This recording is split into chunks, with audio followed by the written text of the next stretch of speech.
एक बार फिर से युवा बेरोजगार अपनी मांगों को लेकर शनिवार के दिन देहरादून की सड़कों पर उतरे।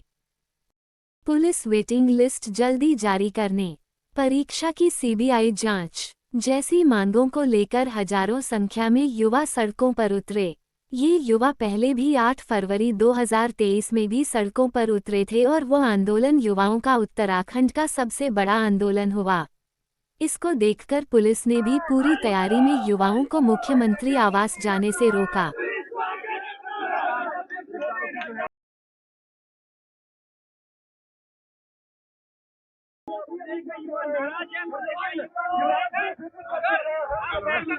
आने वाले लोकसभा चुनाव का बहिष्कार नहीं, केवल आपके प्रत्याशी का बहिष्कार होगा, उसके विपक्ष में वोट डाले जाएंगे।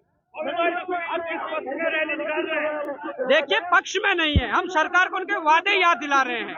सरकार ने वादे किए तो हम वेटिंग लिस्ट जारी करेंगे, सरकार ने वादे किए तो हम नई विज्ञापन जारी करेंगे, सरकार ने वादे किए तो हम नियुक्ति पर देंगे, परंतु नियुक्ति प्रमाण पत्र एक राजनीतिक एजेंडे के रूप में रह गया है। उन्हें फर्जी प्रमाण पत्र पकड़ाए गए जिसमें ना तो नियुक्ति का आता पता है ना डेट पता है।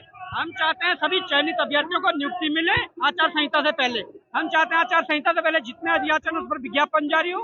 हम चाहते हैं आचार संहिता से पहले जो वेटिंग लिस्ट है उन सभी पर क्लब एग्जाम हो या सिंगल उसमें निकले।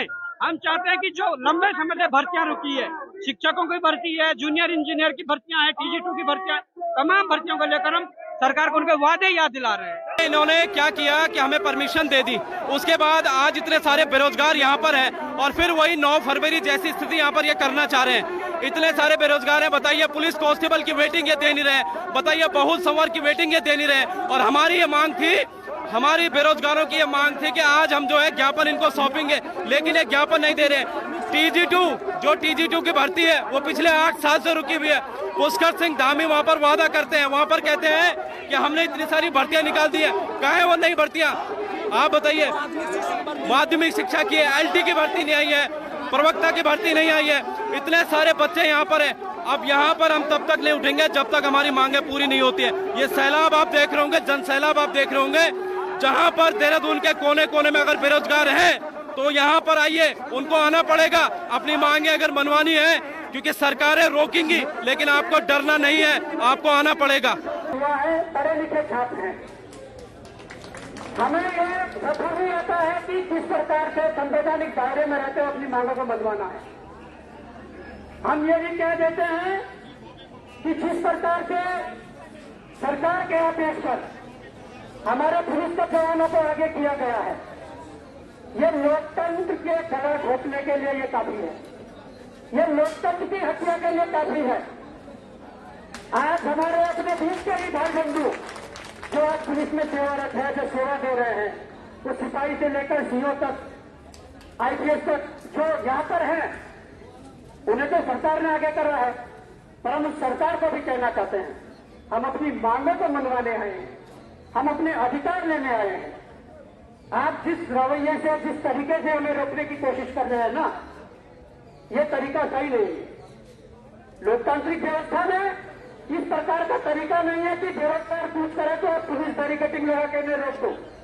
लोकतांत्रिक व्यवस्था में ऐसा कोई प्रावधान नहीं है कि किसान पूछ करे और आप उनकी कीड़े ठोक दो और बैरिकेडिंग लगा दो। अरे किस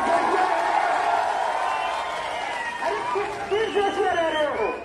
जिस देश के लोकतंत्र को सबसे खूबसूरत लोकतंत्र कहा जाता है, जिस लोकतंत्र को कहा जाता है कि यहाँ एक मजदूर से लेकर एक प्रधानमंत्री के समान अधिकार है, उस लोकतंत्र में ये चीजें हो रही है, ये चीजें देखने को मिल रही है।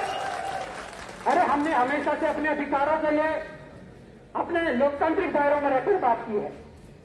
जब भी कुछ यहाँ पर जो आंदोलन जो हुए, वो जब उग्र हुए, तो उस उग्र आंदोलन को बनाने में यहाँ की सरकार का हाथ था, यहाँ की पुलिस का भी हाथ था। तो मैं ये चाहता हूं कि ये आंदोलन पढ़े लिखे युवा का आंदोलन है।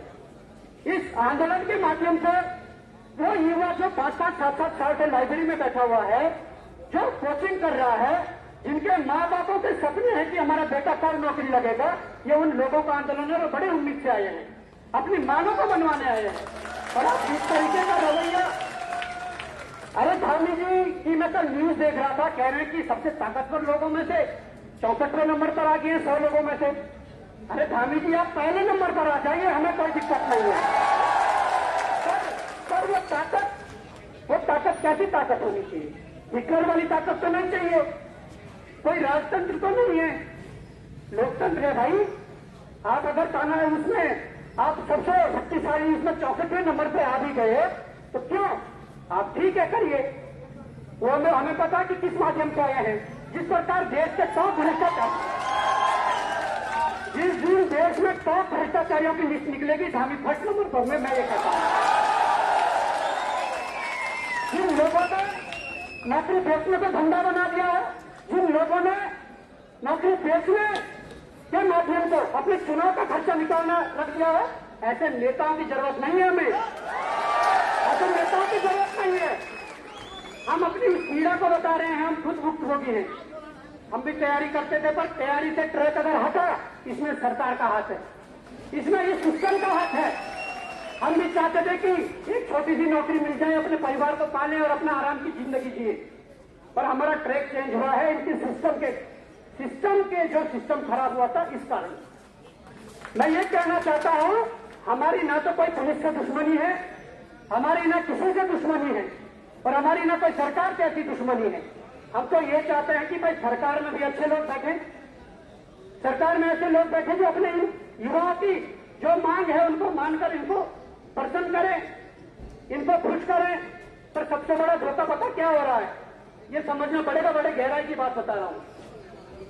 आजकल आगे लोकसभा चुनाव है, सरकार का एजेंडा हमेशा रहता है कि लोकसभा चुनाव हो, विधानसभा चुनाव हो या कोई और चीज हो, जहां पर सरकार को लाभ लेना होता है वहां पर क्या चाले चलते हैं मैं बताना चाहता हूं, गौर से सुनिएगा। यहां पर ऐसे कितने लोग हैं, हाथ खड़े मत करना, मैं ये बोल रहा हूं, ऐसे बहुत से लोग होंगे जिनका सिलेक्शन हुआ है बहुत मेहनत के बाद, जिनका सिलेक्शन हुआ है पेपर कैंसिल होने के बाद, फिर री एग्जाम होने के बाद फिर सिलेक्शन हुआ है, बहुत तप किया है उन लोगों ने। उन लोगों को राजनीतिक एजेंडा जो सरकार का चल रहा है उसमें फंसाकर उन्हें फर्जी नियुक्ति पत्र दिए गए। क्या कोई मीडिया में ये बात मुख्यमंत्री जी को पूछे? किसी मीडिया में ये मुख्यमंत्री ने पूछा कि फर्जी नियुक्ति पत्र दिए गए? फर्जी नियुक्ति पत्र मीन्स मैं आपको बताता हूं, लोकसभा में उन नियुक्ति पत्रों का फायदा लेने के लिए, उस चीज का फायदा लेने के लिए हमारे मुख्यमंत्री जी ने जितने विभागों में जो चयन हुए थे,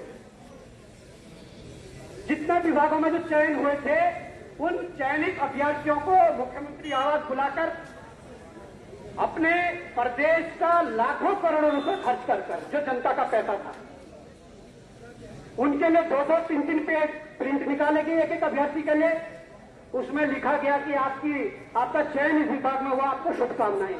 अरे मान्यवर, शुभकामनाएं ही अगर देनी थी तो आप पैसे भी दे सकते थे, और अगर आप नियुक्ति पत्र वास्तव में दे रहे हैं तो उन नियुक्ति पत्र में, जब नियुक्ति पत्र मिलता है उसमें साफ तौर पर लिखा होता है कि फलाने को इस विभाग में तैनात किया जाता है और इतने तारीख से इतने इस बार को आप जाकर ज्वाइन कर लीजिएगा। पर क्या ऐसी नियुक्ति पत्र आप लोगों को मिले? फर्जी नियुक्ति पत्र जिसमें राजनीति की धूल थी, जिसमें लोकसभा में अपने वोट बैंक को एक तरफा करने की धूल थी। अरे हम कहते हैं ऐसे फर्जी नियुक्ति पत्र बांट के कोई फायदा नहीं होने वाला, ऐसे फर्जी नियुक्ति पत्र जिन लोगों को दिए हैं और आप वहां पर कहीं मानेंगे कि हमें वोट देंगे। कैसे वोट दे देंगे जब नियुक्ति पत्र सही नहीं था? जब आप मुख्यमंत्री की कुर्सी संभाले, जब मुख्यमंत्री की कुर्सी पर शपथ हुई, तीरथ सिंह रावत जी हटे थे, तो आपने कहा मैं शपथ लेता हूं कि 24,000 पदों पर विज्ञप्ति जारी होगी। अरे कहां गई 24,000 पदों पर विज्ञप्ति? हम ये पूछना चाहते हैं, कि 24,000 को छोड़िए, 65,000 तक खाली है, पर सरकार उन पदों के लिए उन नियुक्तियों का ढोल पीट रही है जो पेपर लीक कांड से पहले जो परीक्षाएं निरस्त हुई थी और दोबारा वो परीक्षाएं हो रही है, उनको लेकर ढोल पीट रही कि हमने इतने विज्ञापन निकाल दिए हैं, जबकि सच्चाई हम जानते हैं और आप जानते हैं। ये बात आपको अपने माँ बापों को कहनी होगी, ये ऐसा कोई जो अखबारों में टेली अपनी माँ, जब तक हमारी मांगे पूरी नहीं होती है, इस शासन प्रशासन से चाहे कुछ भी हो जाए, हम यहीं पर रुके रहेंगे, यहीं पर डटे रहेंगे हम, ये हमारी मांग है। आप पुलिस कांस्टेबल की वेटिंग है, अब तक 387 पदों पर उस वेटिंग को अभी निकाल नहीं पाए हैं। जब हम लगभग कितनी बार हमने इनसे कह दिया है, कई चक्कर हमने सचिवालय के, पुलिस मुख्यालय के, मुख्यमंत्री आवास के काट चुके हैं। अब बच्चे हमें परेशान करते हैं। अब बच्चे देखिए, आप खुद यहाँ पर बच्चे इतनी बड़ी संख्या में यहाँ पर पहुंचे हैं और आज चारों तरफ से घेर कर यहाँ पर बेरोजगारों को रोका जा रहा है। तो ये स्थिति फिलहाल इस प्रदेश की हो चुकी है। इसके अलावा मैं आप लोगों को बता रहा हूँ, उम्र सीमा का मुद्दा है उत्तराखंड पुलिस कांस्टेबल में सबसे बड़ा ज्वलंत मुद्दा है। कहा है इन्होंने पिछले साल जब मुख्यमंत्री के साथ हमारी बैठक हुई थी तो मुख्यमंत्री के शब्द थे कि अगली जो भर्ती आ रही है 1550 कांस्टेबल की, उसमें आपकी उम्र सीमा बढ़ा दी जाएगी। लेकिन कहा है मुख्यमंत्री साहब, उनके खोखले वादे आप जानते हैं। लेकिन हमने भी ठाना है कि जब तक अगर ये हमारी मांग पूरी नहीं करते हैं, हम न रुकेंगे न हम थमेंगे।